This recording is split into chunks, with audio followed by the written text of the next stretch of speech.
Xalqimiz orziqib kutgan mohi Ramazon kunlarida insonlar qalbida ehson va g'amxo'rlik tuyg'usi yanada kuchayadi. Ana shu ezgu an'analarni davom ettirish, aholi dasturxonini to'kin qilish hamda narx-navo barqarorligini ta'minlash maqsadida Buxoro viloyatining barcha tuman va shaharlarda ham arzonlashtirilgan oziq-ovqat yarmarkalari tashkil etildi. Tafsilotlar xususida muxbirimiz Vobkent dehqon bozoridan xabar beradi. Musulmon olamida o'ziga xos o'rin va ahamiyatga ega mohi Ramazon mehr oqibat, saxovat va hamjihatlik yanada qadrlanadigan, qadri yuksaladigan ulug' oydir. Aynan shu fayzli kunlarda barcha mo'min musulmonlarning qalbida ehson va g'amxo'rlik tuyg'usi yanada kuchayadi. Ana shu ezgu an'analarni davom ettirish uchun esa yurtdoshlarimiz bozor va savdo do'konlariga murojaat qilishadi. Shu bois bugun bozorlarimiz odamlar bilan gavjum.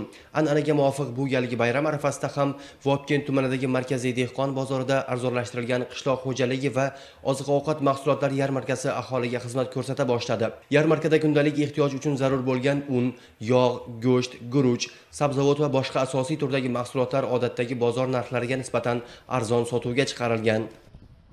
Ramazon yarmarkalari butun respublika bo'yicha tashkil qilingan bo'lib, shu jumladan bizning Vobkent markaziy bozorida ham Ramazon yarmarkasi tashkil qilingan. Bunda 34 xil mahsulotlardan iborat bo'lgan arzonlashtirilgan qishloq xo'jalik oziq-ovqat mahsulotlari yarmarkalari tashkil qilingan.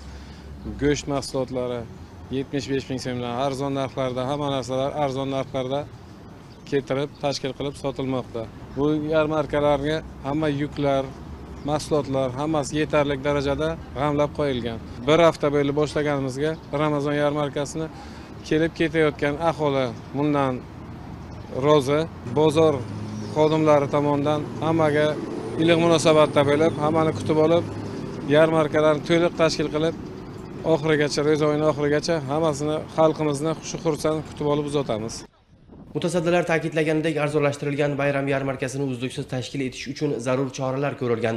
Jumladan dehqon va fermer xo'jaliklari daladan dasturxongacha tamoyili asosida o'z mahsulotlarini sotuvga chiqarayotgan bo'lsa, tadbirkorlar ham savdo rastalarida mahsulot sifati va salmog'ini hamda narx barqarorligini ta'minlashga harakat qilishmoqda.